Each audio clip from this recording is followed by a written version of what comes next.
All right, man. Let's talk about a review. Terence Crawford taking on David Avanesyan. Terence Crawford stopped him at 6. Obviously, our reviews are kind of like the combination of what happened in the fight and kind of the post-fight interview and the reaction. And he stopped David Avanesyan at 6. After the post-fight press conference, he said he did not know that Errol Spence got into another car accident. So if you didn't know, Errol Spence got into a car accident. Allegedly, 14-year-old kid stole his parents' car, ran light, ran into him.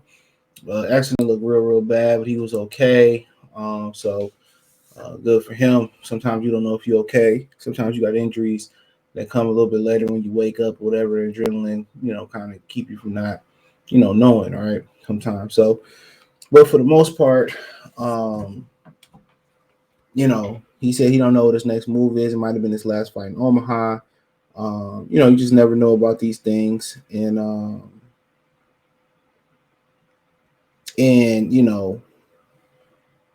don't know where he's going. He stated that he is a free agent. He is not tied to BOK Prime past his fight, and that he can go come as he please. Said he don't know if, obviously if Top Rank PBC is going to make the Errol Spence fight. We went live this morning. A lot of people were saying, well, he need to fight Errol Spence, but I don't believe that fight going to happen. Now, Errol Spence did post a meme, a new T-shirt that he got coming on that got him knocking on Terence Crawford's door, and I'll talk about that in another video, right? But yeah, like he did what he supposed to do. Got some rounds in. He said he did have some ring rust. I think it was pretty obvious that ring was there. Avanesyan kind of woke him up with was an overhand right or whatever it was in the first round. He kind of pushed him around a little. I won't say pushed him around, but he inserted his dominance on the real estate, and Avanesyan started his dominance in the real estate. Pushing Crawford back, but Crawford is picking his shots. And the biggest issue with Avanesyan was once you start, pushing the guy back, now you got to start making him uncomfortable. You got to start, depleting his energy, his reserve bank. You got to start doubling, tripling on the punches. You got to work him to the body. And Avanesyan just threw a good punch every now and again. He, was trying to out hustle here and there, but he never threw 2 or 3 shots together. You know what I'm saying?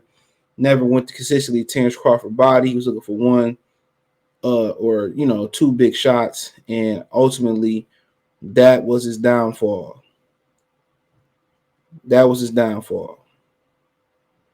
Looking for 1 or 2 big shots, and you can't do that. You can't. When you got that, he got a nice punch too. So, but it ain't, Julian Jackson, I'm saying, it ain't Deontay Wilder or nothing like that. So when you ain't got that punching power, then you gotta make up for it with doubles and triples. You know what I'm saying? You gotta double, triple stuff out. You gotta outwork dudes. So that's where that come in at, man.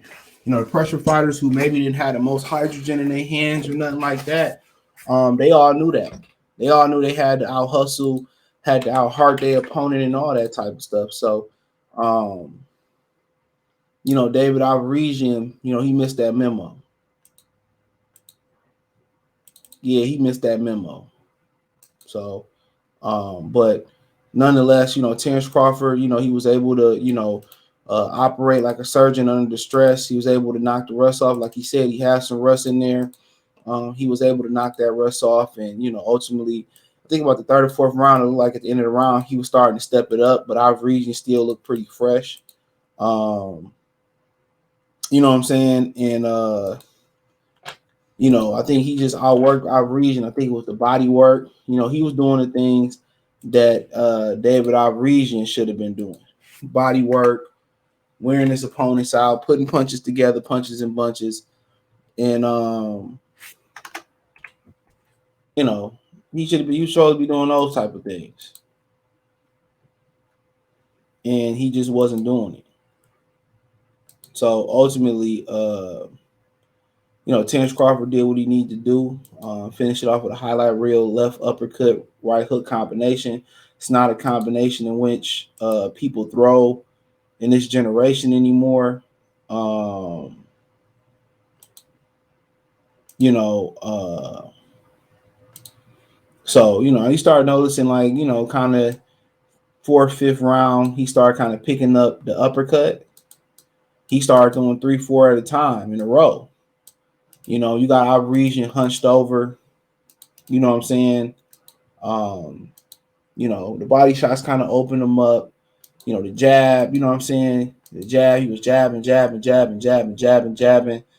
And that's one thing about Bud. You forget how, great his jab actually is. And that jab, it made it happen. Had he not jabbed, maybe our region would have opened up 3, 4, 5, 6 punches. That's very much possible. He may open up a can of whoop ass. When in doubt, jab. When you up, jab. When you don't know what to do, jab. When you know what to do, jab. That's the old saying, jab.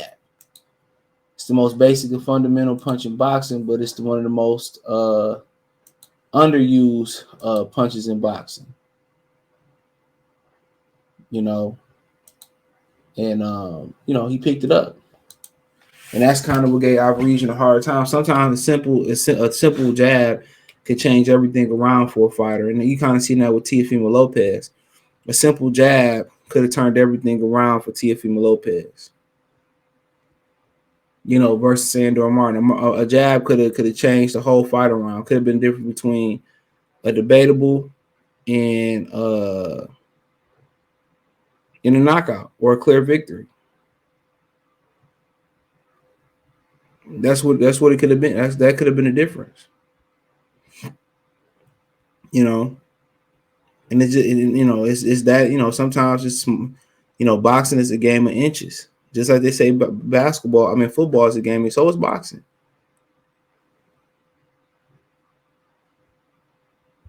That's just what it is. So is boxing. It can get just like that. So at the end of the day, he showed he still got it. I mean, it wasn't too much that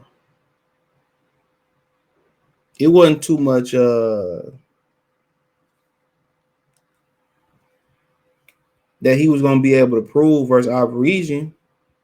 But I guess when they ain't seen you in a year, I mean, you got something to prove. Honestly. But he reminded people that he one of the more devastating and complete fighters in boxing. Maybe the most complete fighter in boxing. And sometimes, you have to remind people, whatever. But he said he won't come back by April or May. So, I mean, obviously he got a mandatory May 2023 that's supposed to be ordered. A lot of people going around insinuating that this guy's the mandatory and that guy's the mandatory, or whatever situation may be. But money, the dollar runs the money runs the politics in boxing. We all know that. So, but quite frankly, he still looked good. Said he gonna go on vacation and all of that, but need to get back in the ring. Finish out strong. If Errol Spence is the end game, this is a trilogy of 1 fight, 2 fight, or if it's Jermell Charlo's getting the belt in another division to cement your legacy, so be it. But I'm pretty sure he don't want to be hanging around past 35 or 30, at 35 or past 35 too long. Trust me. But Avanesyan, fight just remind us how good he was, but even he got rust. So going into that Errol Spence fight, potentially maybe it was a good thing he took a fight to knock that rust off. Maybe he would have trained a little bit different where the rust wouldn't have been a factor. Maybe he would have sparred a little bit different. But one thing about Terence Crawford that I found out today is jab is a problem. You know what I'm saying? If he need to get on that stick and use that stick, he can.